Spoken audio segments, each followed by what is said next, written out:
Olá, está começando mais um programa Doutor Sabe Tudo, aqui pelo seu canal Noticioso. E hoje o meu Doutor Sabe Tudo é um doutor mesmo, esse é de verdade, tá gente? O meu Doutor Sabe Tudo hoje é o Guilherme Ribeiro Loss. Ele é psiquiatra e você vai gostar da entrevista porque eu tenho certeza que você vai tirar coisa boa daí, viu? Escuta só. Prazer, Guilherme. Muito prazer. Seja bem-vindo. Obrigado, uma honra estar aqui com você. Cara, a honra é nossa. A porta está sempre aberta quando você quiser. Eu tenho certeza que ao acabar aqui você vai falar, não, eu queria falar mais isso, eu queria falar mais aquilo. Criou, pode buscar a gente aqui novamente. O canal fica aberto, a recíproca é verdadeira. Que bom, Fique que à bom. vontade de poder ajudar, sempre vou estar aí. Ótimo. Ó, vamos conversar. Vou começar falando de você. Se eu quero falar da sua vida, né? Você é filho único, não, né? Não, sou caçula de 2 irmãos. Ah. Meus pais se conheceram na Universidade Federal de Viçosa. Meu pai fazia engenharia agrônoma e minha mãe fazia economia doméstica. Se conheceram, se casaram. Eu nasci em Viçosa, mas eles se mudaram para Vitória quando eu tinha 6 meses. Cresci em Vitória, sou praticamente um capixaba. Fiz ensino fundamental, ensino médio lá.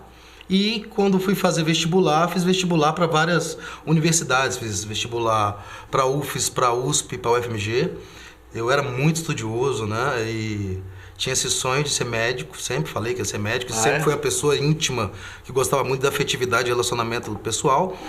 E aí, graças a Deus, consegui passar na UFES, na USP, na UFMG. Opa. Foi até propaganda para o cursinho, colocarem outdoor e tal. Foi muito interessante. E por questão de equilíbrio entre qualidade e distância de família, eu fiquei na UFMG, porque a USP ficava muito longe de Vitória. Então, meu irmão já morava, fazia direito na UFMG, eu acabei ficando aqui em Belo Horizonte fazendo a UFMG e estou aqui até hoje nessa terra maravilhosa, Beleza. que é Minas Gerais. Gostei muito daqui e tenho me realizado muito com os mineiros, são pessoas amistosas, adoráveis. Que legal. E então, você estudou então mais lá no Espírito Santo? Estudei A sua parte, ensino fundamental e médio lá, lá, e né? universidade aqui, depois residência, pós-graduação, tudo aqui. Perfeito. E aí, quando quer dizer, você já pensou em fazer medicina e sempre medicina? Nunca passou por fazer outro curso? Não, já veio direto tentando ser medicina? Desde pequeno eu brincava que eu queria ser médico, né? Você já brincou de médico, por acaso? Já Olha lá, hein? Mas era engraçado, porque eu gostava de fazer graça quando eu era pequeno, e meu pai perguntava, o que você vai ser, Guilherme? Eu falava, eu vou ser médico. Eu falei, por quê? Porque eu quero fazer parto. Quero fazer parto porque eu quero ver as mulheres, como é que é.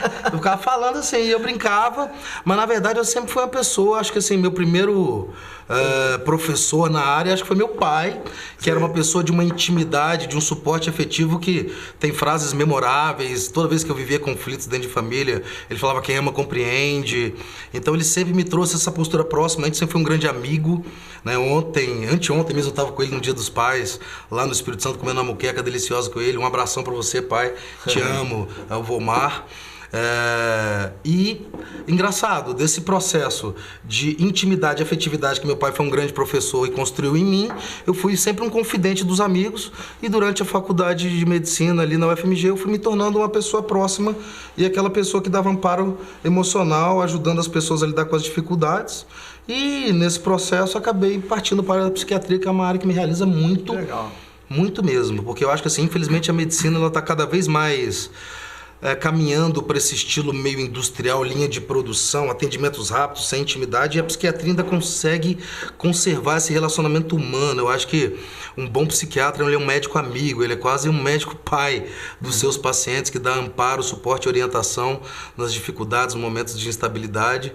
Eu me realizo muito com isso e sempre falo para meus pacientes frases como meu pai dizia assim, quem ama compreende. Então o paciente traz um conflito que ele tem com a mãe, que ele tem com o irmão. Eu falo, quem ama compreende. Meu pai também falava assim, olha, cara, cada um faz o melhor que pode dentro das condições que tem. Você tem que valorizar o que o outro fez de bom, compreender e perdoar as limitações do outro. E é engraçado, então a partir disso, somando ao estudo técnico-científico da psiquiatria, eu acho que eu consegui desenvolver uma linguagem, sou muito próximo, íntimo, muito realizado com essa relação humana que eu tenho dentro disso, dessa área que eu trabalho. Muito legal. E a ideia de ser psiquiatra surgiu a partir de quê? Você fala, não, porque no início você faz medicina. Verdade. Não é? Aí depois você fala assim, não, eu vou me especializar. Não, é isso que você especializou em neuro? Não, em psiquiatria. É psiquiatria mesmo? Psiquiatria. Na verdade, assim, eu fiz a faculdade E a gente vai tendo experiência em diversas áreas. Eu tinha até um certo interesse na área de cirurgia. E esse interesse na área de cirurgia, ele foi um pouco frustrado com uma sensação meio cirurgia, de... que você falou? Uma sensação meio de status, de arrogância, de...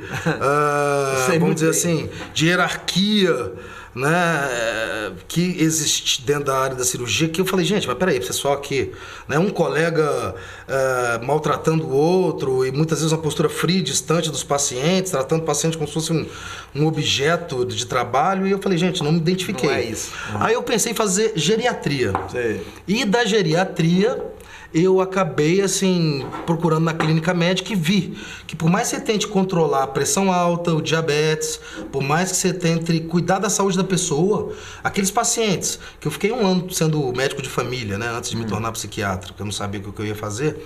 Então, a partir desse esforço de controle, eu vi que, de repente, depois de 6 meses, 1 ano do paciente com a pressão controlada, ele descompensava.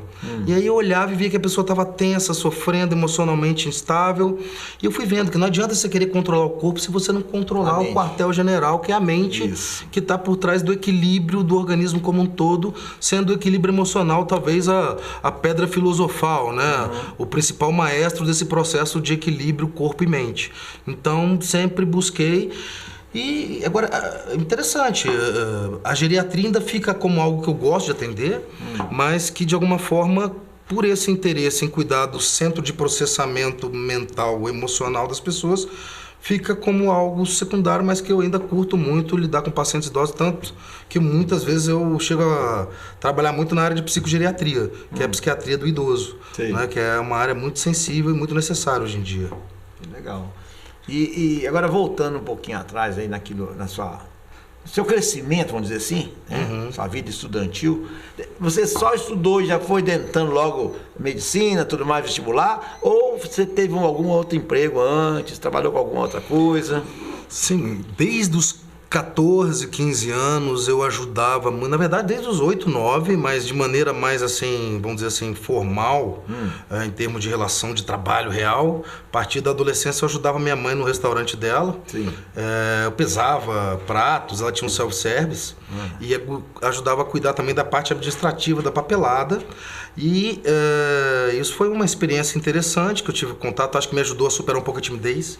Eu era uma pessoa relativamente tímida e esse contato com os clientes do restaurante foi me trazendo essa sensação de que o ser humano não representa uma ameaça, uma intimidação, não precisava me sentir desconfortável. E eu acho que eu tive sempre um feedback positivo por ser uma pessoa de tato humano, respeito e consideração. As pessoas sempre me acolhiam bem, falavam, rapaz, você vai aposentar com 35 anos, você está começando com 12, 13. E eu brincava e fui desenvolvendo isso. Agora, chegando por volta de 17 anos, eu já falei, não, agora eu vou fazer medicina. Eu falei, não vou sair, não vou pra festa, não vou pra farra, vou estudar. Então, quando mais ou menos 6 meses antes da época do vestibular, né, que hoje em dia tem o Enem, na época era o vestibular, eu parei de sair, mas no primeiro semestre curtia, até brincava com meu pai, cara, eu quero estudar, mas também quero manter uma vida de qualidade.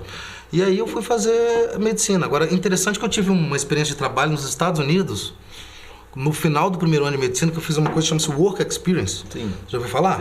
Você paga uma agência para encontrar um empregador nos Estados Unidos para você ficar. Eu fiquei 4 meses numa estação de esqui trabalhando como se fosse um estágio, né? Como se fosse um estágio, mas eu trabalhava como garçom, passei um tempo trabalhando como snowmaker, que é o pessoal que fica de madrugada ligando os aparelhos que pulveriza água para fazer neve.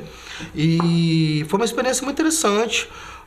Aprendi inglês e tive contato com a cultura estrangeira, interessante, né? As pessoas tendem a sobrevalorizar os Estados Unidos como se fosse uma terra maravilhosa, mas vi muita gente afetivamente muito sofrida, muito carente lá. É um pouco sofrido. Senti uma frieza e uma certa ênfase materialista na vida das pessoas, e que eu acho que o brasileiro tem um lado humano mais exacerbado, mais acolhedor. Lá as pessoas pouco se abraçam, lá as pessoas pouco entram no lado íntimo, nós temos convivência mais mecânica e pró-trabalho. É tudo em função de trabalho, carreira e dinheiro e realização profissional financeira. E acho que eles se perderam um pouco nessa questão afetiva, tanto que os Estados Unidos é o país com maior incidência de depressão no mundo inteiro. Exatamente. Para você ver como que a afetividade é um norte de referência de equilíbrio emocional na vida da gente. Exatamente.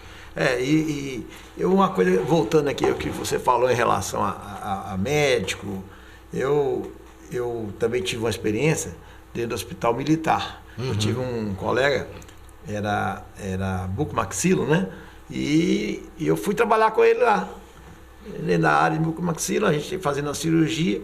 E eu observava exatamente o que você falou em relação àquela...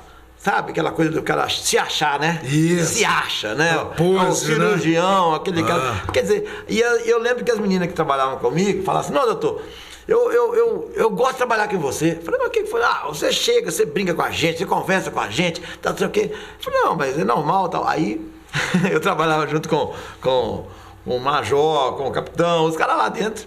Aí um dia eu tô lá na sala, lá o major passou e falou, doutor, eu queria falar com o senhor, você pode dar uma subidinha lá no primeiro andar? Eu falei, pois não, já fiquei assim, eu fiz alguma coisa errada. Ixi, não sei lá o que vai dar pra mim, né? Aí eu cheguei lá assim, meio apiado assim, falei, pois não, major, você tá querendo falar comigo? Doutor, é sério, sério, doutor, seguinte, eu queria te fazer uma pergunta, mas assim, você não repara não, eu vou te fazer uma pergunta, não é sério comigo, daquele jeito que eles falam, né? Eu falei, pronto, eu tenho que estar feio do meu lado. Eu queria saber do senhor o seguinte, por que todo mundo quer tratar com o senhor? Todo mundo que vem aqui quer ser atendido pelo senhor. Eu falei, dando uma relaxada. Nossa, que é menos isso? mal. Me mata? O que foi? Eu falei, não, do jeito que você falou, eu achei que eu tinha feito alguma coisa errada.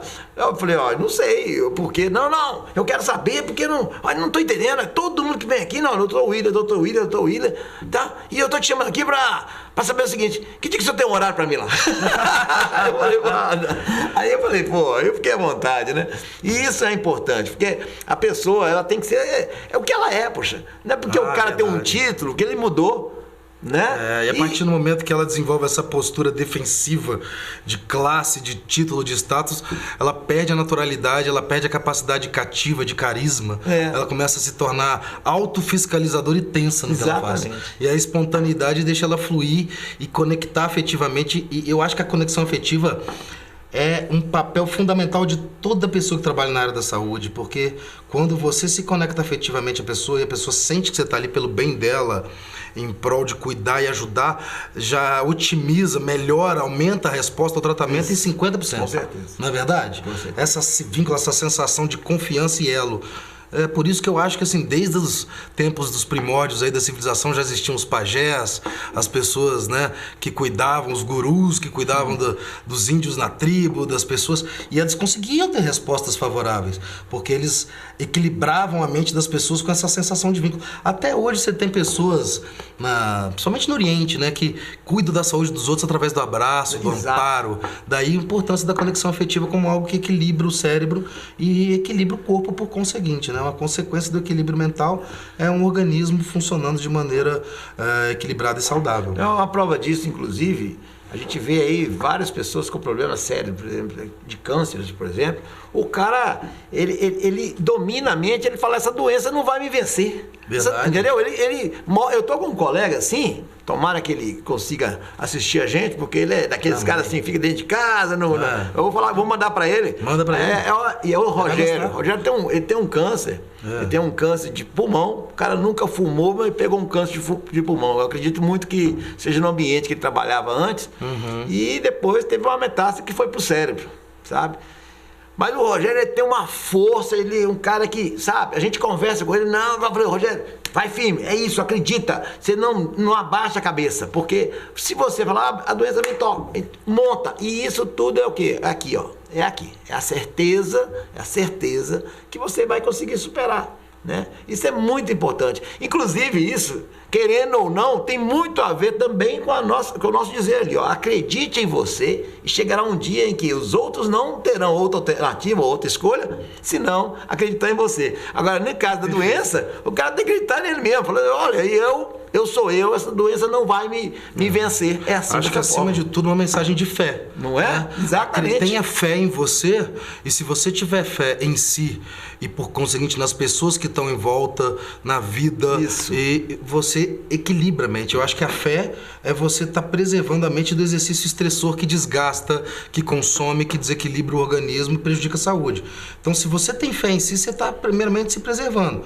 E a partir disso você consegue uma reserva de energia e de equilíbrio para poder lidar com as dificuldades da vida. Exatamente. E superar. Mas eu falo para você, assim, a fé, de alguma forma as religiões foram as primeiras escolas de equilíbrio emocional da humanidade e veio lá da antiguidade, né? As pessoas perceberam que você se unir, viver em comunhão, acreditando em algo do bem, preserva a saúde, prolonga a vida. Daí todo o histórico, né, que a fé tem de poder, esse poder todo de juntar e de transformar a sociedade como um todo, né? Perfeitamente.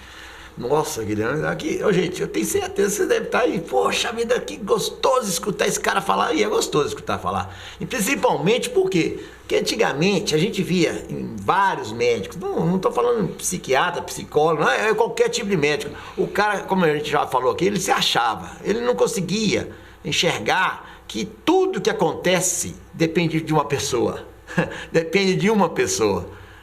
A gente é apenas um instrumento, a gente faz as coisas que, lógico, a gente aprendeu, estudou, né? Tivemos a condição de aprender, mas ninguém faz as coisas simplesmente porque faz, tem que acreditar. E quando você mostra a competência não está também só no conhecimento, não. A competência está nesse sentido de aceitar a outra pessoa, de conhecer a outra pessoa, como o Guilherme está falando aqui, o doutor Guilherme está falando aqui. É engraçado a gente chamar de doutor, né? Eu também não gosto, não, mas é uma coisa estranha. É um fulano e tal, mas pela minha honra de recebê-lo aqui, eu quero te chamar de doutor, sim, senhor. Porque apesar de que o nosso programa é o doutor sabe tudo, então aqui você é o meu doutor sabe tudo, né? Mas eu aqui hoje só sei que nada sei. Estou aqui para aprender, mas eu te falo, você disse, é muito interessante.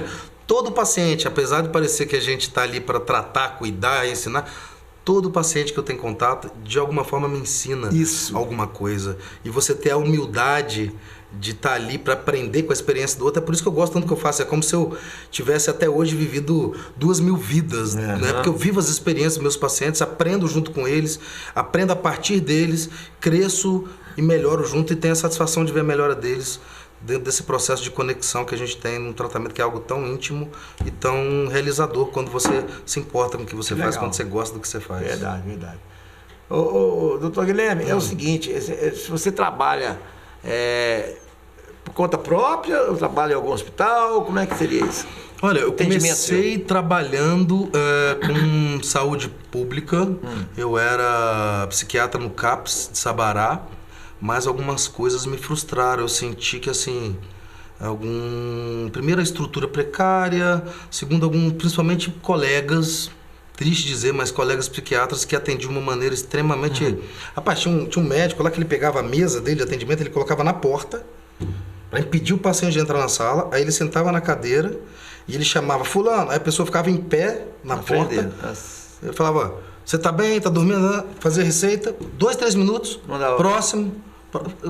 E é engraçado, aí você via que esses pacientes se sentiam, primeiro, reprimidos de expor, não se sentiam à vontade e acolhidos, segundo, volta e meia descompensavam e desequilibravam.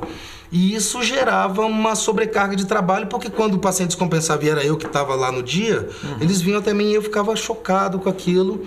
E de alguma forma aquilo foi me desgastando e paralelamente eu fui começando com 1, 2 pacientes no consultório particular, aí depois de uns 3 meses, 3, 4, depois de mais um ano, 6, 8, e aí também comecei a trabalhar em clínicas populares, como hoje em dia eu trabalho em Venda Nova, trabalho numa clínica em Contagem, em Ribeirão das Neves, entendeu? E tem o meu consultório, que é onde eu realizo ali o meu trabalho, que eu diria assim, da forma ideal, que é um trabalho com mais atenção, que são consultas de 40 minutos a 1 hora. Mas eu te digo, a experiência no serviço público me demonstrou algo. E segundo ponto, assim, às vezes senti o quanto que o poder público às vezes não enfatiza a saúde mental. Se a saúde como um todo já não é tão valorizada, a saúde mental ainda vira a ovelhinha negra do processo, às vezes é deixada de lado. Sim. Isso deixava muito triste. E ao mesmo tempo eu vi que nas clínicas populares eu conseguia às vezes ajudar pessoas tão carentes, tão humildes quanto eu atendia no CAPS, e que de alguma forma com um perfil de expectativa e de valorização e podendo traçar o tratamento de uma maneira mais independente, sem estar ali. Porque quando você está no CAPS, muitas vezes os pacientes eles já chegam com a expectativa de que você passe o medicamento que esteja disponível ali. Sim. E se você passa algo fora, eles questionam. Né? E quando você está numa clínica, eles já chegam com a mente mais aberta. Então isso é interessante. E a verdade, o arsenal de medicamentos da rede pública William, deve ter assim, no mínimo a média aí de 30 a 40 anos. Sei. Assim, coisas que são assim da década de 70, 80 e que até hoje representa 90% do arsenal dos medicamentos que tratam a saúde mental na rede pública. Algo muito triste, né? Muito arcaico. E aí, se você quer um medicamento de vanguarda, de primeira linha, algo que tem uma resposta excelente, você tem que preencher um calhamaço de um protocolo para a Secretaria Estadual de Saúde ali, que vai te demandar 30, 40 minutos para justificar o porquê que o paciente merece o melhor tratamento que existe. Então é algo muito triste, frustrante. E quando você está na clínica, você já vai direto nessas etapas, podendo assumir uma conduta vontade, né, pra poder tomar uma atitude. Isso me realiza muito, essa liberdade de fazer o que é melhor. Isso me traz muita segurança e satisfação. E sabendo que, orientando e conscientizando as pessoas, elas vão valorizar também e vão fazer o esforcinho delas. Com certeza. Juntar o dinheirinho, mesmo que seja uma pessoa carente, ela junta o dinheirinho dela. Porque é igual eu falo, sabe? As pessoas falam, o remédio é caro. Eu falo, olha, caro é sofrer, caro é doença. Faz seu esforcinho, você consegue, eu tenho certeza. E os pacientes fazem o esforcinho, eles conseguem, às vezes... Não, e quando começa a ter a resposta daquilo, aí que ele esquece que vale mais ou vale menos, ele arruma um jeito. Não é isso? É assim que funciona, os resultados são muito bons. Guilherme, agora eu queria saber o seguinte, um caso engraçado, você me falou, etilista, o que foi? Rapaz, isso aí foi um alcoólatra que eu atendi, né? Que a gente fala que é um etilista inveterado na área. Chegou com a família. Ele já tinha aí seus 50 e poucos anos e ele chegou e eu perguntei o que o senhor tá fazendo, que eu posso ajudar? Não sei não, eles me trouxeram aqui. Falei, mas você não tá precisando de ajuda? Não, pergunta esse pessoal aqui, eu não sei o que eles me trouxeram aqui não. Aí eu falei, mas rapaz, aí todo mundo assim, ó, do lado fazendo assim, né? Eu falei, Aí eu peguei e falei, mas vem cá, o senhor bebe? Não, eu não bebo, não. Falei, mas como que o senhor não bebe, rapaz? Eu tô vendo aqui até no hálito do senhor, eu tô sentindo um cheirinho, você tá com toda a pinta de quem bebe, você gosta da bebidinha. Você tenta fazer se aproximar de maneira mais... Suave. Mais suave, pra ver se o cara se abre, para de se defender daquele processo, porque no fundo ele tá com aquele instinto de defesa automatizado, né?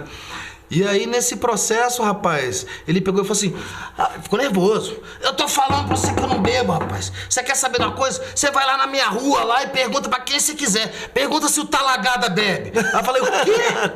Seu seu apelido na rua é Talagada. Aí ele ficou sem graça, aí que ele percebeu, rapaz, que ele falou assim, não. Eu falei, Talagada, vem cá, cara. Dá a mão aqui, você é bem-vindo, vem cá, você é bem-vindo. Aí ele pegou, e com o tempo a gente foi... Mas é interessante.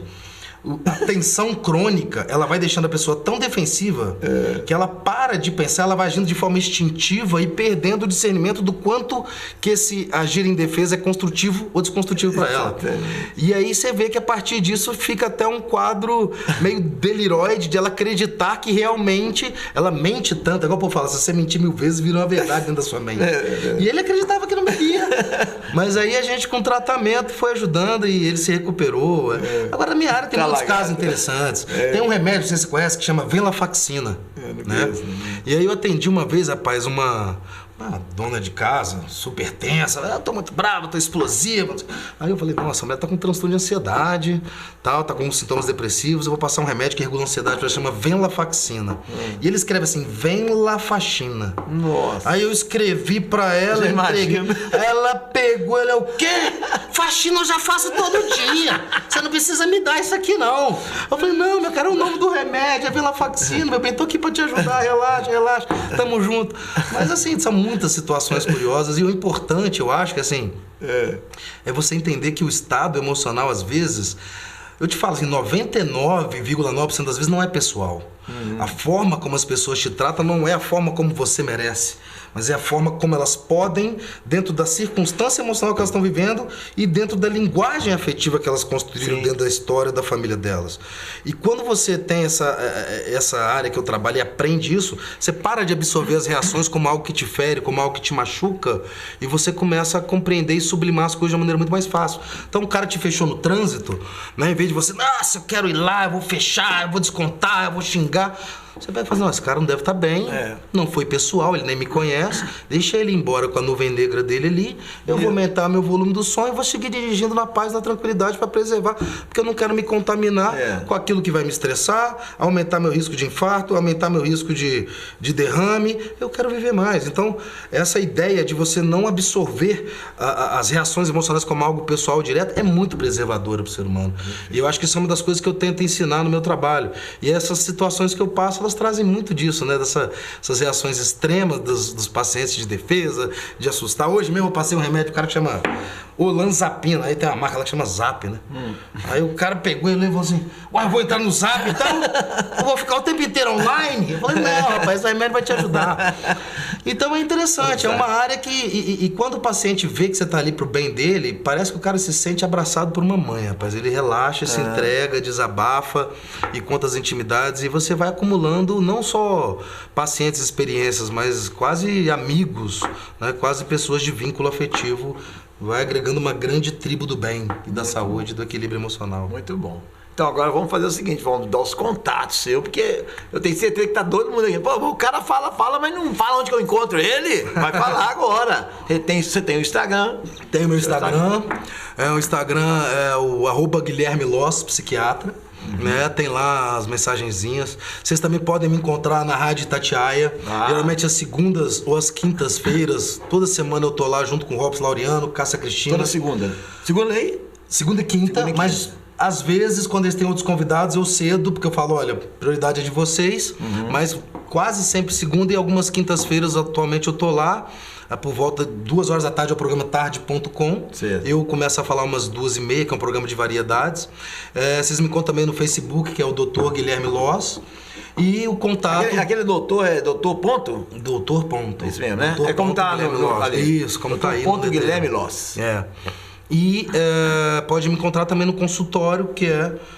ali no Funcionários, o telefone é o 3225-9047. Esse nós não escrevemos, não, vamos falar devagarinho, né? Vamos. Fala de novo, por gentileza. 3225-9047. Mas agora mesmo a gente vai colocar ali, você vai...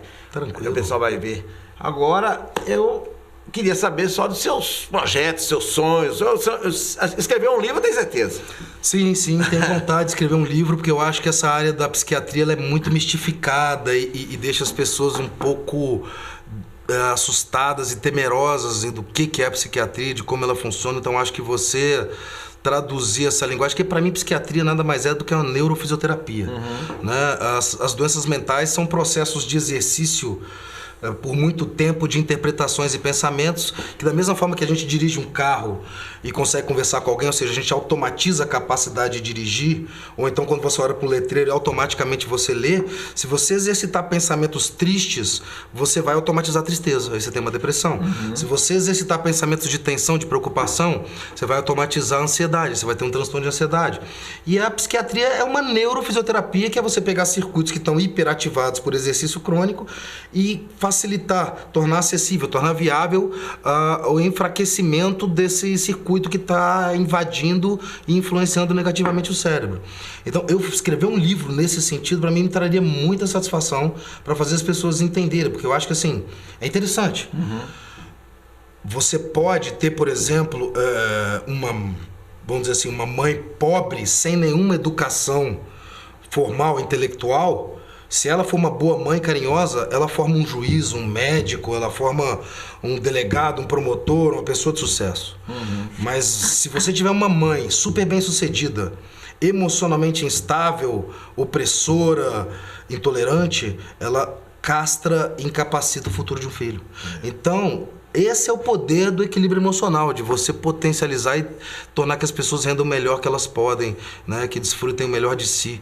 E isso que eu acho que é a ideia que eu tenho dessa questão de escrever o livro. Outro sonho que eu tenho um sonho, assim, mas eu não sou muito empreendedor, eu nunca fui um cara muito da questão de priorizar o lado financeiro, não. Mas eu teria um sonho de, quem sabe, um dia montar uma franquia de saúde mental com esse material de psicoeducação, que é uma linha quase que eu elaboro, né, junto com essas questões que eu falei do meu pai e das experiências de vida, uma franquia como se fosse, assim, atendimentos já pré-orientados, né, como abordar, como conscientizar, como acolher as pessoas da área de saúde mental, porque eu acho que é uma área ainda muito, vamos dizer assim, estigmatizada, tem muito preconceito. Então, até nas clínicas que eu trabalho, o pessoal coloca os meus pacientes num setor um pouco distante de onde ficam todos, né? E então eu acho que se tivesse em cada região, né, de uma grande cidade como Belo Horizonte, uma franquia de uma uma mini clínica de saúde mental e bem-estar e que seja própria, especializada nesse tipo de processo, a gente conseguiria dar uma atenção especial. E é um outro sonho que eu tenho. Mas Beleza. são coisas que eu, pouco a pouco, vou construir e me realizar. Com certeza. Ó, vamos terminando aí o nosso programa, Doutor Sabe Tudo, de hoje, que hoje foi o Doutor Sabe Tudo mesmo, né? Foi um doutor que veio falar pra gente aqui e que, poxa vida, brilhantou o nosso programa. Tenho certeza que o pessoal vai gostar, né? A hora que colocar no ar ali, o pessoal começar, poxa vida, você viu aquela entrevista do doutor Guilherme? Nossa! Não, vou divulgar lá no Itatiaia. Vou falar assim, gente. Pode falar. Acessa lá o canal lá que tem uma entrevista Canal bacana noticioso, lá. exatamente. Vou lá, vou falar. Pode falar sim. O Robson até me conhece também, que eu tenho uma parte de humor também, que ele me conhece, você pode falar com ele. Vocês estão juntos. Pode falar com ele. Pra ele é o Nerso, eu faço o César. É o César Tapetinga. Você fala, é o que faz o César Tapetinga. Você, de vez em quando vem aqui no programa, vai falar, eu já sei quem é. Você vai lá no Bolota Show. De vez em quando eu ia lá com ele, lá. À noite, né? Fazer os programas lá. E então, a gente vai encerrando o nosso programa, né? E, Guilherme, a gente agradece muito a sua presença. Como eu te falei no início, a porta sempre estará aberta para você chegar, expor suas ideias. Lançou o livro, vem cá mostrar pra gente. Lançamos o livro aqui, viu? Tá certo. E sucesso pra você e que Deus abençoe cada dia mais. Bacana, viu? tamo junto. Obrigado por tudo. Uma honra estar aqui. Quando precisar, pode chamar, que vocês, assim, não só acolhem com carinho e deixam a gente muito à vontade, como dá a oportunidade de transmitir uma mensagem do bem que eu valorizo muito pra sociedade. Que bom. Parabéns. Muito obrigado. Então aí, vamos terminando mais um Doutor Sabe Tudo. Não esqueça que você pode acessar o nosso canal Doutor Sabe Tudo, né? O canal noticioso. Você também pode entrar em contato conosco pelo nosso e-mail doutorsabetudo@gmail.com. Você pode deixar lá seu recado. Você assistiu uma entrevista dessa, gostou? Poxa vida, eu gostei dessa entrevista, tal, foi bom demais. Eu queria entrar em contato com ele diretamente, não sei o que. Pode entrar em contato que eu boto você direto com ele aqui, com aquele que você gostou, com aquela entrevista que você quer falar dela, alguma coisa que você quiser, proposta. Se você tem alguém para indicar também para o nosso programa, que venha também contribuir mais ainda para esse crescimento do nosso programa, estamos abertos aqui a tudo que você achar de bom. Tá ok? Grande abraço para todos vocês. Até a próxima. Deus abençoe. Um grande abraço. Olá, você está assistindo o canal Noticioso. Se inscreva no nosso canal. Clique nesse botão logo abaixo do vídeo. Aproveite também e clique no sininho ao lado para ser notificado assim que publicarmos novos vídeos. Dessa maneira, você sempre saberá dos novos lançamentos do nosso canal. Toda semana, novos vídeos falando, entre outras coisas, sobre cultura, música, cidadania, saúde, finanças, mobilidade e muito mais. Não se esqueça, se inscreva no nosso canal. Grande abraço!